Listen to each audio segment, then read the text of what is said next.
ढकनी भी जुड़ गई, ये ढकनी जुड़ गई, गैप खत्म हो गया हड्डियों का। तो ये दोनों ऑपरेट होंगे।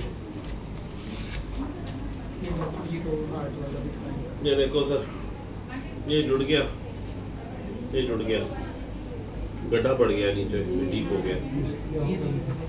ना ऑपरेट ही होएगा सर, लेकिन ऑपरेट फिटनेस के सामने होएगा। वो फिट वो पूछा गया है घुटने या कूल्हे की समस्या के मद्देनज़र। तो जो लोग घुटने की सर्जरी अब तक करवा रहे थे या कूल्हे की सर्जरी करवा रहे थे, हम पहले भी यूरोप में देखते आए हैं कि वहाँ की जो एडवांसमेंट है वो ज़्यादातर तकनीकों पे काम करते हैं। तो अब जो वो तकनीक है इंडिया में इजीली अवेलेबल है और हर हॉस्पिटल उन तकनीक की तरफ कार्यरत हो रहा है। ऐसे ही क्रम में पार्क हॉस्पिटल जुड़ा है, जहाँ पर एक नहीं, दो नहीं, 3 रोबोटिक्स सुविधाएं एक साथ लेकर आए हैं। ज़्यादातर हॉस्पिटल्स जो काम कर रहे थे वो इन्वेजिव रोबोटिक टेक्नोलॉजी पे काम कर रहे थे, फुल्ली ऑटोमेटेड रोबोटिक सिस्टम, जहाँ पे पिन्स द्वारा रोबोटिक पिन्स लगा के रोबोटिक सर्जरी के द्वारा एग्जीक्यूशन होता था।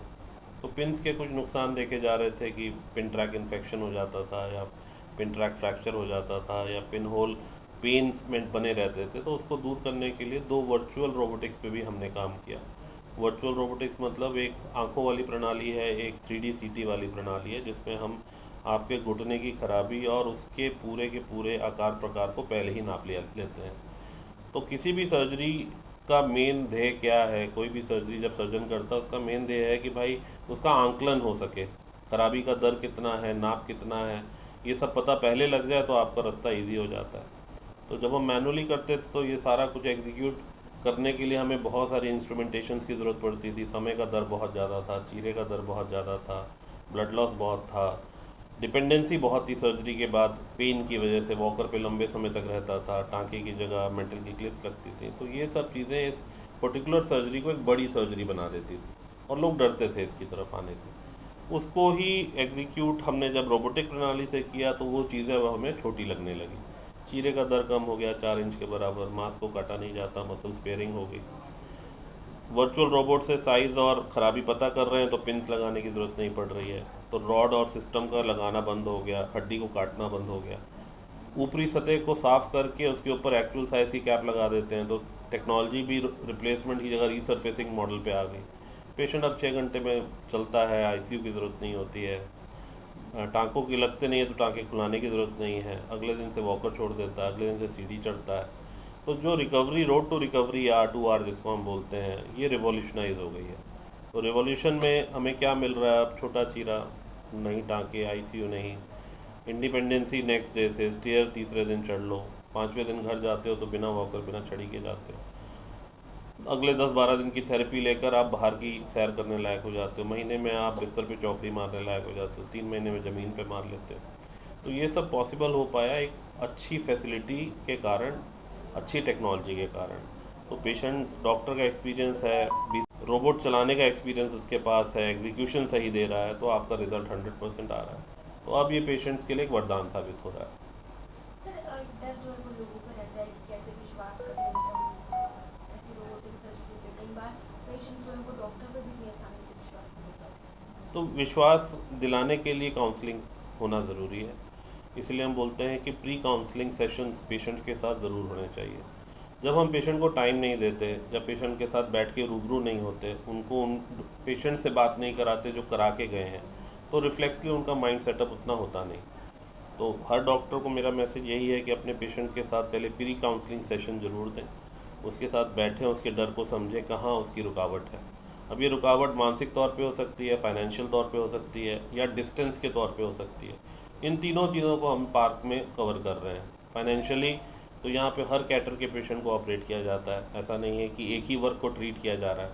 आयुष्मान के ज़रिए हम बिल्कुल लोएस्ट वर्ग जो BPL पेशेंट है, जिसको गवर्नमेंट इतनी सुविधा दे रही है, उसको ट्रीट कर रहे हैं।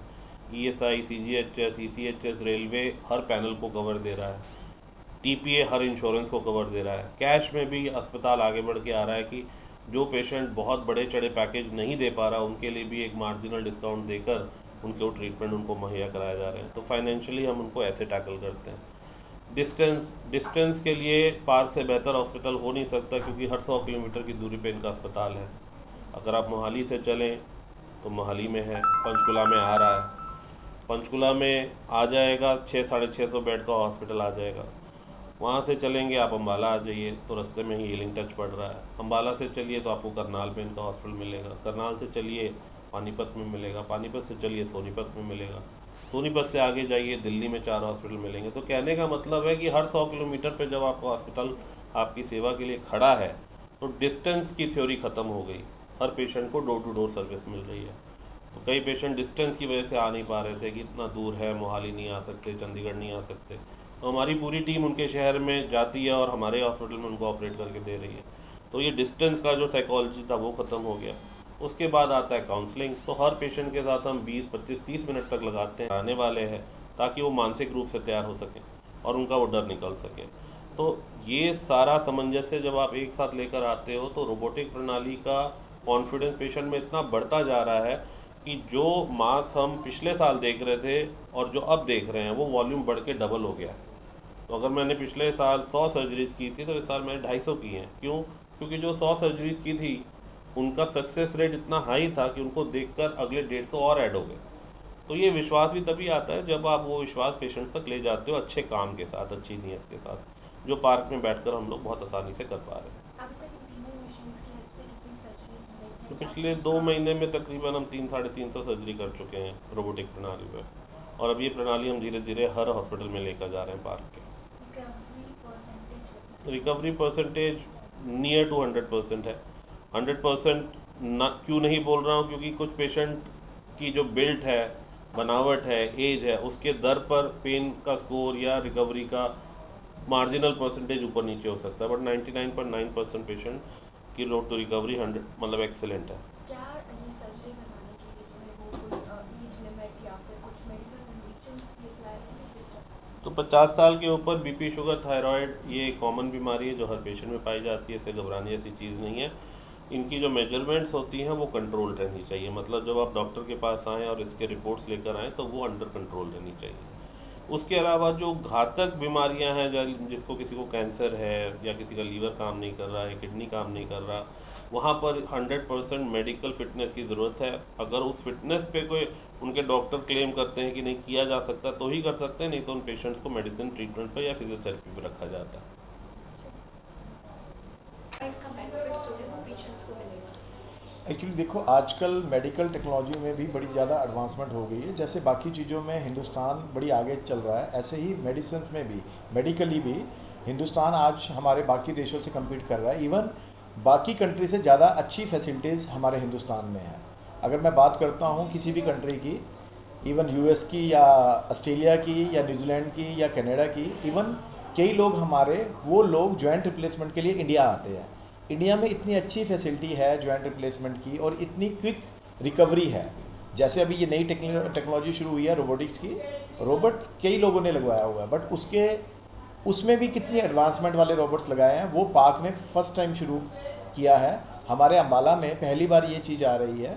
हमारे ऑलरेडी ग्रेशियन हॉस्पिटल, पाक ग्रेशियन हॉस्पिटल है मोहाली में, जहाँ ये सर्जरी ऑलरेडी हो चुकी है। 2 महीने में डॉक्टर भानु प्रताप जो आज यहाँ आए हुए हैं, इन्होंने कम से कम 350 सर्जरी वहाँ कर चुके हैं, रोबोटिक सर्जरी। ये एक एडवांस टेक्नोलॉजी है जिस टेक्नोलॉजी में आप सुबह ऑपरेट करते हो, शाम को पेशेंट को खड़ा किया जा सकता है, जबकि इतनी एडवांस सर्जरी अभी तक कहीं भी पॉसिबल नहीं थी। तो अभी हमारे लिए बड़ी खुशकिस्मती है कि अभी 30 अप्रैल तक हमारी मैनेजमेंट, हमारे चेयरमैन डॉक्टर अजीत गुप्ता, हमारे MD sir, managing director doctor Ankit Gupta ने पब्लिक के लिए वो 30 अप्रैल तक बिल्कुल फ्री की थी, कि जो नॉर्मल रेट सभी लोग लेते हैं, चाहे वो सिंगल घुटना होता है या दोनों, जिसको हम टीकेआर बोलते हैं, या दोनों घुटनों का, जिन्हें हम बाईलेटरल टीकेआर बोलते हैं, जो नॉर्मल कॉस्ट है उसी कॉस्ट पे हम रोबोटिक सर्जरी कर रहे हैं।